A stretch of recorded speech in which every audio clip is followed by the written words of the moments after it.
buenas tardes. Ese es su programa Antena Internacional, el programa que lo mantiene informado y el análisis pertinente de los principales acontecimientos que tiene hoy el mundo. Hoy tenemos una presentación muy especial. Se encuentra en los estudios la embajadora de la Unión Europea, Irene Jores. Va a ser la entrevista del día de hoy, pero antes de la entrevista vayamos a nuestra sección, el personaje de la semana.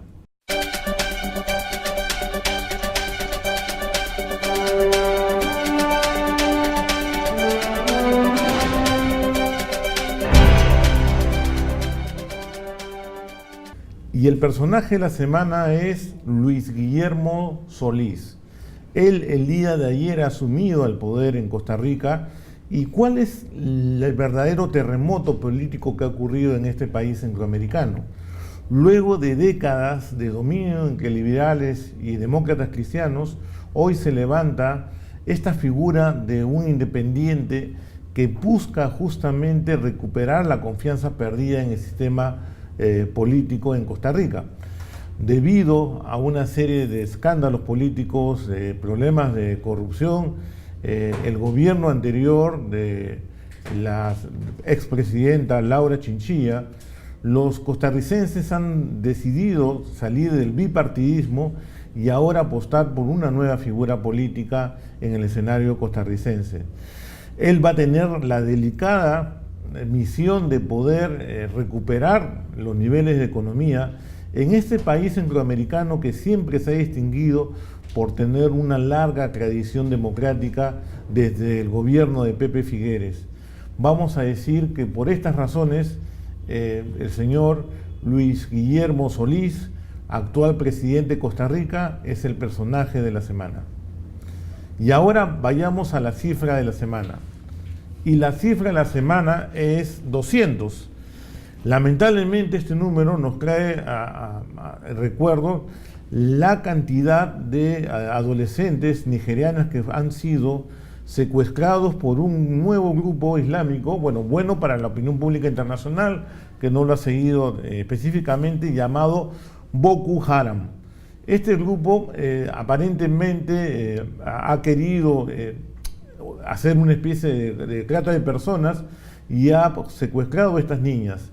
Lo interesante es que en la comunidad internacional de países tan diversos como China, Estados Unidos, Gran Bretaña, Francia, se han ofrecido para poder cooperar militarmente para un rescate de estas jovencitas y es actualmente una causa común. Veremos y esperemos pues que esto ocurra sin pérdida de vidas humanas.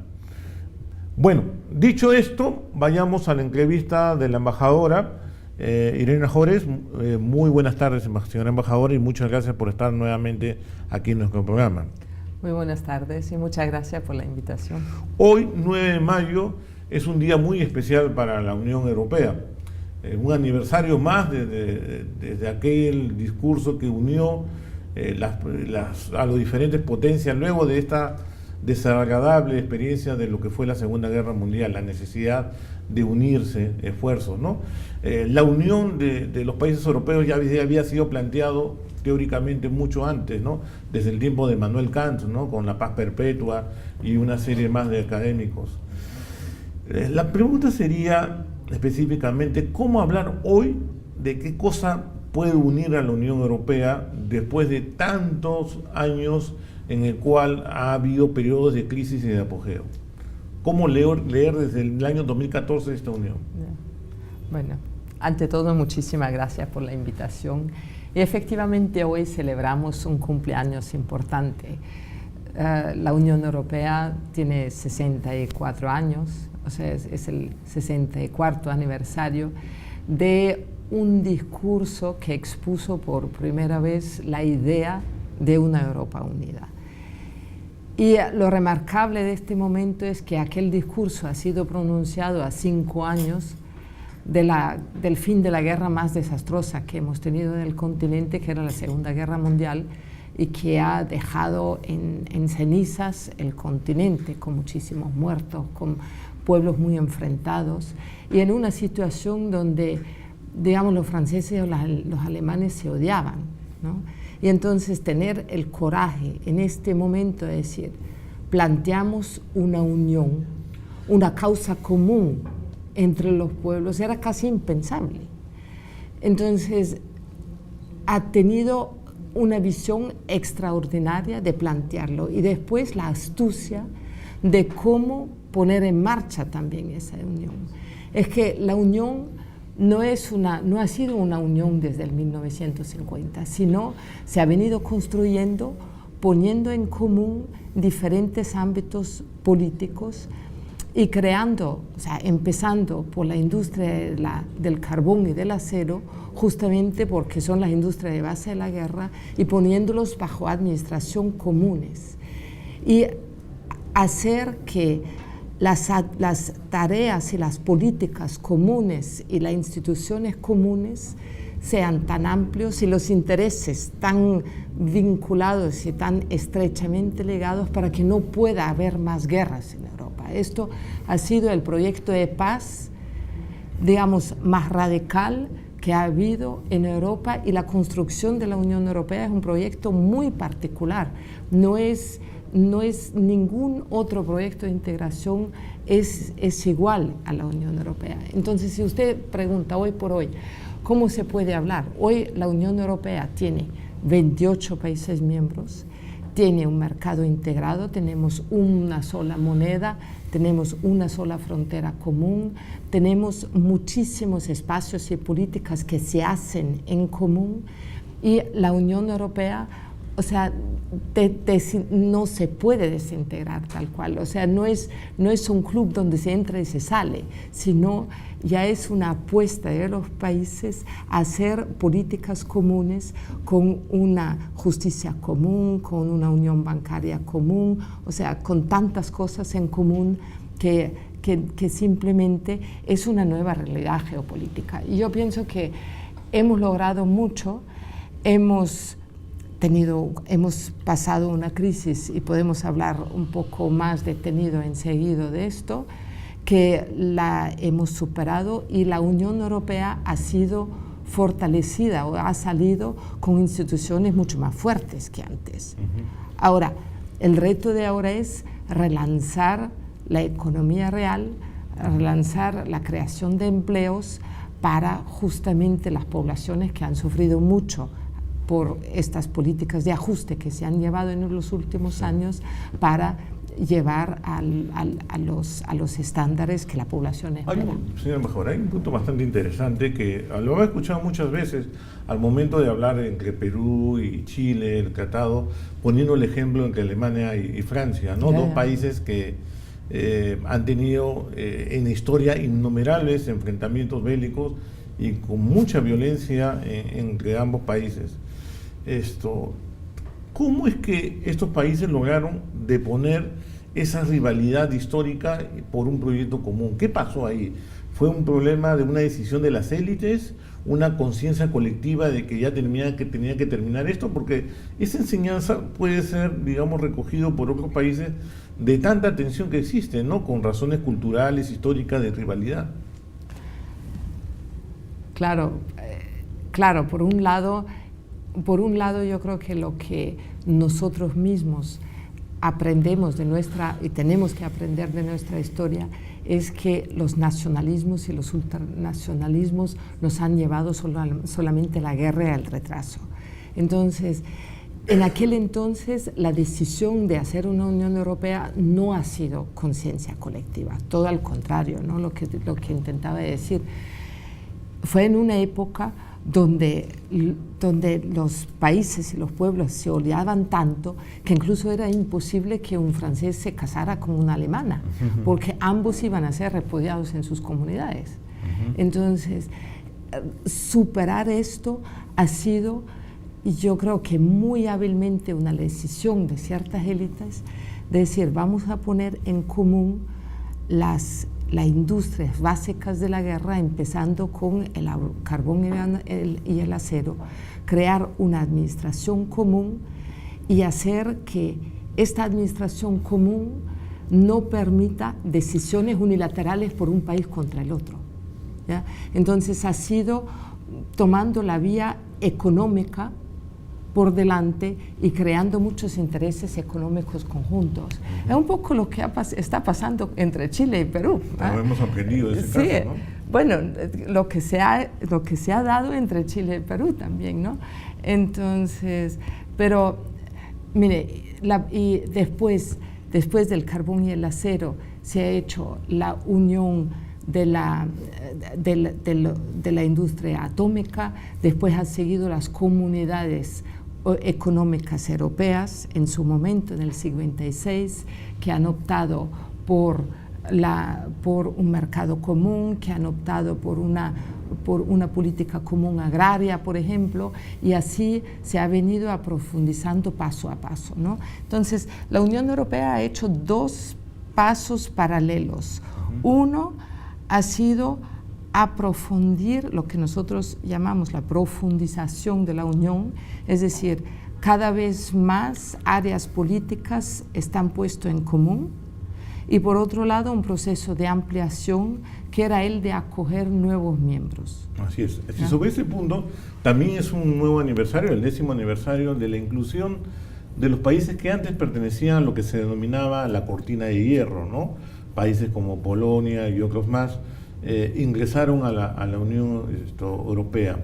Que hayan pertenecido al eje soviético durante la Guerra Fría, ¿cuál es ese significado?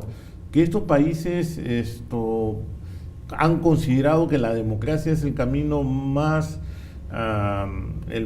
seguro para su desarrollo. ¿Cómo observa estos 10 años, cómo evalúa estos 10 años de estos ingresos, de que son países que tuvieron en un momento dado un régimen bajo la influencia de un régimen no democrático? La ampliación grande de la Unión Europea, que ha sido en el año 2004, que han sido justamente el ingreso de los países de la ex Unión Soviética, ha sido un paso enorme para la Unión Europea. Ha sido una petición que los países han hecho en el momento justo antes de la desintegración de la Unión Soviética, ¿no? Entonces, ¿cuál es la experiencia? A inicios de esta semana se ha celebrado el Día Nacional de Polonia, y recuerdo que la embajadora de Polonia en el Perú ha terminado su discurso diciendo: somos muy orgullosos de ser europeos y somos muy contentos de pertenecer a la Unión Europea, y somos muy orgullosos de vivir ahora en un ámbito democrático y libertades individuales. Ahora, ha sido, por un lado, ganar la democracia, y por otro lado, la integración y la ampliación europea ha sido un éxito económico también, tanto para los países que ya estaban en la Unión como para los países que se han integrado. O sea, ha sido una ganancia de un PIB de más de 2% del PIB. O sea, esto sí se ha calculado entre entonces.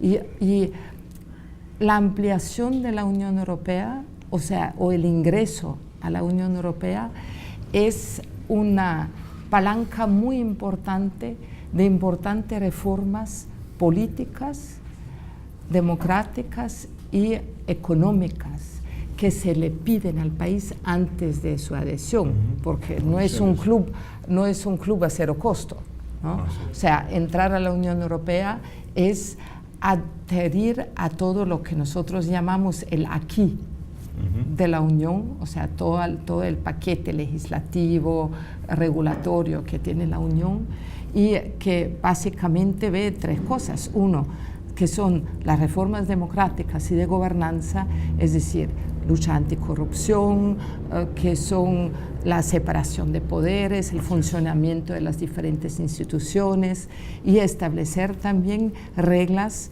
económicas claras, de competencia económica, acabar con monopolios, atribución transparente de contratos, o sea, todo lo que aumenta y permite más competición de mercado, ¿no? Correcto. Señora embajadora, vamos a hacer una pausa y vamos a continuar hablando sobre el tema.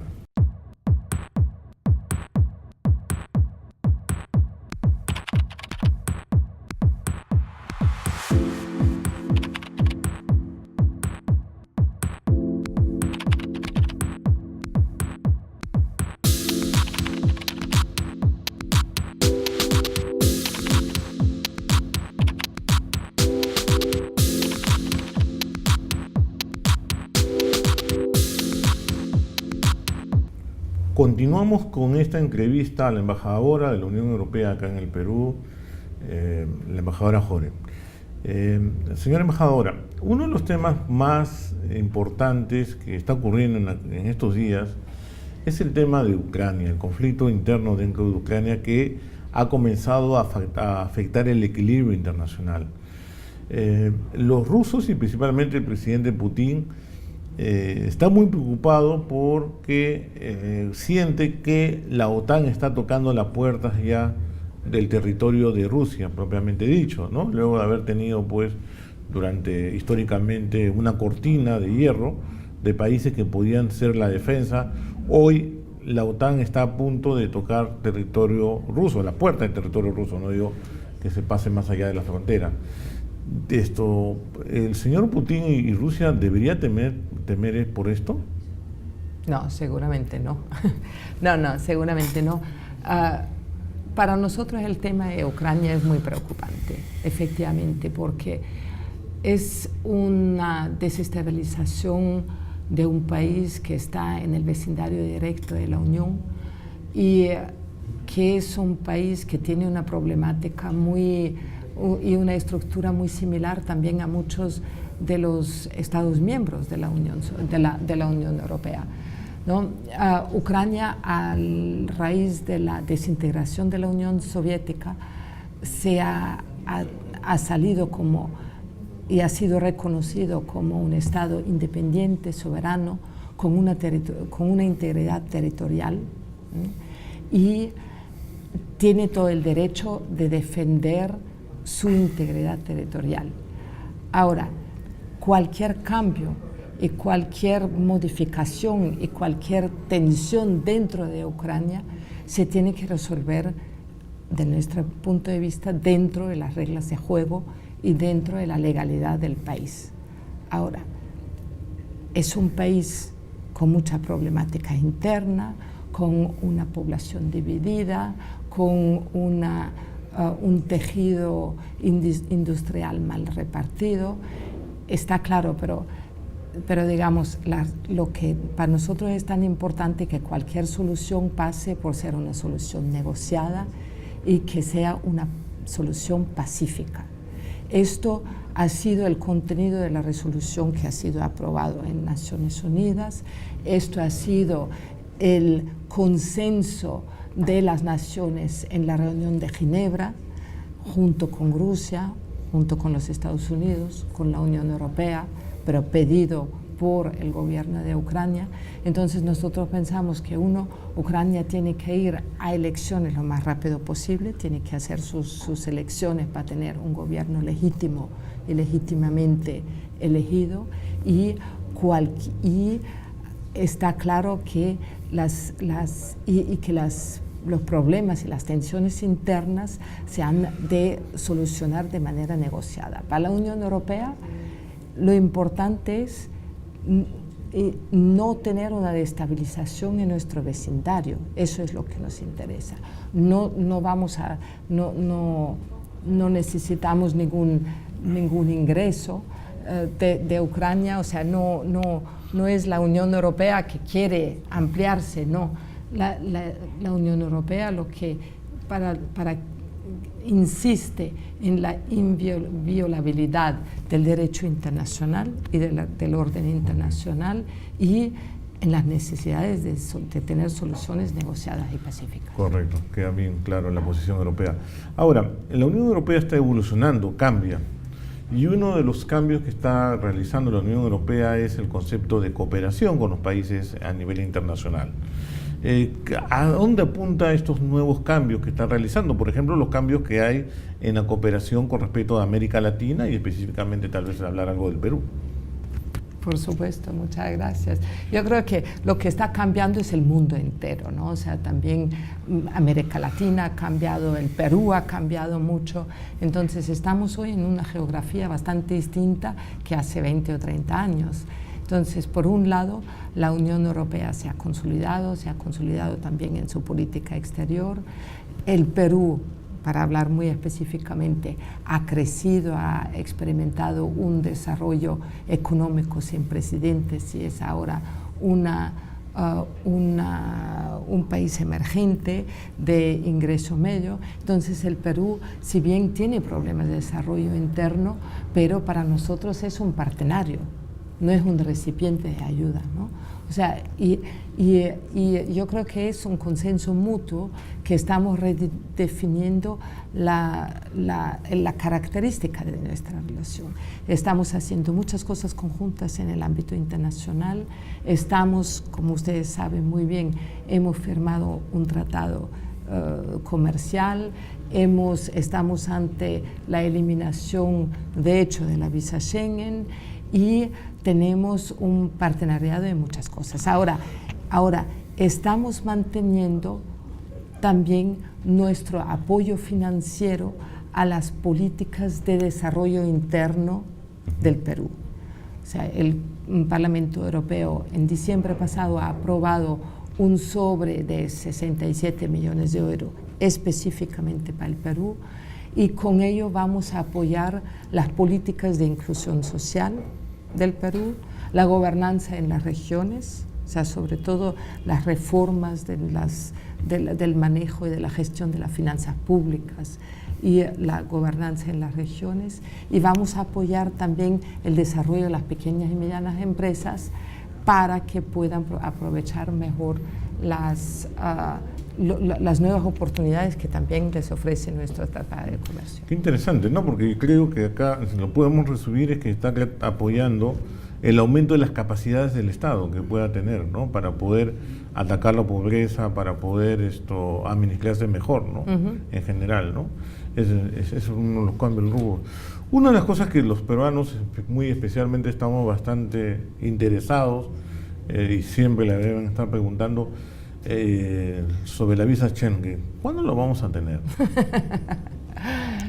Bueno, por un lado la buena noticia es que el último paso de las decisiones políticas se tomó, ¿no? El nuevo reglamento de la visa Schengen va a estar publicado el 18 de mayo en el diario oficial de la Unión, con lo cual entra en vigor, ¿no? O sea, con lo cual las decisiones están muy enterinadas.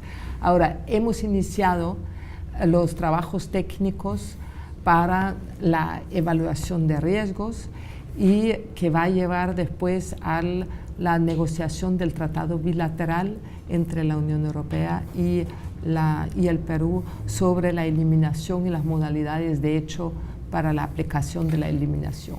Entonces, eso va a terminar en un acuerdo bilateral. Sí. Sí. Que a partir de eso ya... Claro, y ese acuerdo bilateral está ratificado y se tiene que transponer a todos los Estados miembros que son parte del espacio Schengen, porque por supuesto, donde llega el peruano con su nuevo pasaporte biométrico va a ser a Francia, va a ser a Bélgica, va a ser a Alemania, donde tiene que reconocerse. Que quede claro, ¿esta aprobación va a ser por cada parlamento estatal de la Unión Europea o basta el Parlamento Europeo? No, tiene que pasar el Parlamento Europeo y después la decisión, pero tiene que estar enterinado en cada Estado miembro, porque la aplicación del control de visado está reside con los Estados miembros. Con los Estados miembros. Claro, porque a fin y a cabo es la migración francesa o la migración belga o la migración alemana que tiene que ejercer el control de la entrada y de la salida y la circulación de las personas, ¿no? Bueno, entonces creo que queda muy claro la hoja de ruta que nos falta para poder ser realidad el poder viajar sin esta visa. Por último, señora embajadora, ¿alguna novedad con respecto a la reunión COP20 que se va a desarrollar en Lima? ¿Qué podemos decir a algún último aporte europeo al respecto? Bueno, nosotros para la Unión Europea la COP20 es muy importante, pero no solo, o sea, le damos mucha importancia, pero la COP20 tiene una importancia para todo el mundo y el Perú está de presidencia de un acuerdo mundial. Entonces, para asegurar el futuro para las generaciones futuras, la sostenibilidad y el desarrollo económico para las generaciones futuras. Y esta responsabilidad es muy grande para el país, y que también va a hospedar una conferencia enorme acá. Entonces, hemos decidido, uno, apoyar el Perú en sus capacidades de negociación, o sea, con expertise técnica, y por otro lado, la semana pasada se ha decidido de alocar 5 millones de euros para apoyar al Perú en la organización misma de esta conferencia. Entonces yo creo que esto es una buena noticia y eso, digamos, nos ponemos de par con los peruanos para prestarles el hombro porque la carga entendemos que es muy grande. Bueno, señora embajadora Irene Jores, muchas gracias por su presencia. Esperemos que no sea la última visita, tengamos de acá un tiempo una nueva visita en su programa Antena Internacional. Muchísimas gracias a ustedes todos también. Y con ustedes, señores, hasta el próximo viernes aquí en su programa Antena Internacional. Muy buenas tardes.